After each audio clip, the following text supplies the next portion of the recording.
Hi guys, it's me, Mikay Sganap, 22 years old, 4 years CKD patient. Tara, samahan niyo pala ako ngayong araw.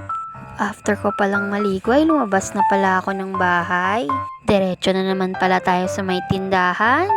At lahat-lahat, eto na pala yung mga nagawa ko. Iba't ibang kulay siya ng strawberry. 15 pieces to go na lang at matatapos na rin ako. Sa bahay pa lang ay gumawa na tayo ng katawan ng strawberry. At ngayon pala ay gagawin na natin yung leaves niya. 5 piraso din pala yung gagawin natin. Pero syempre hindi muna natin gagawin yun. Kakain muna tayo. Eto lang muna yung kakainin natin. Diet muna tayo ngayong araw. Ilang araw na kasi tayong nagsasaging. Nag-check kasi ako last time ng laboratory ko. Napakataas talaga ng potassium ko sa katawan. Bawal daw kasi yun, sabi ng doktor. Pati yung phosphorus ko, mataas din. Kaya iwas-iwas muna tayo sa mga bawal. Kung gusto pa natin maging mahaba yung buhay natin. Siguro nung nag-seizure ako last time, mataas siguro yung potassium ko sa katawan. Mababa rin yung calcium ko. Ewan ko ba, bakit napakahirap ko talagang lumunok ng mga malalaking gamot? Katulad na lamang ng calcium carbonate, napakalaki niya. Ang hirap talaga siyang lunukin. Pero anong magagawa ko? Para din yun sa ikabubuti ng katawan ko. Kaya siguro ngayon medyo lumiliit na ako dahil ito sa calcium. Kulang ako sa calcium. Hindi na rin ako nakakalakad ng malayo. Masakit na kasi yung mga paa ko. Ang dami palang komplikasyon sa pagiging dialysis patient.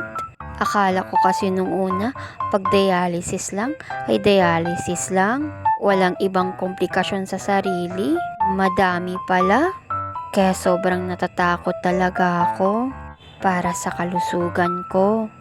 Minsan matigas pa talaga ang ulo ko. Kumakain pa rin talaga ako ng mga bawal. Alam ko na bawal, pero kakainin pa rin.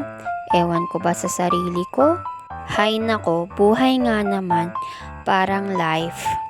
Pero kahit ganon, kailangan ko talagang ipagpatuloy yung buhay ko. Maging happy lang tayo sa lahat ng mga oras. Sabi nga nila, hanggang may buhay, may pag-asa.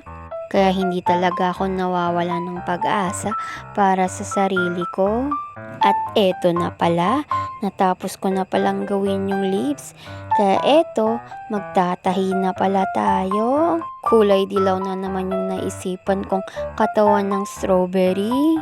Hindi na siya strawberry, mukhang mango na siya. Yung hinog na mangga ba?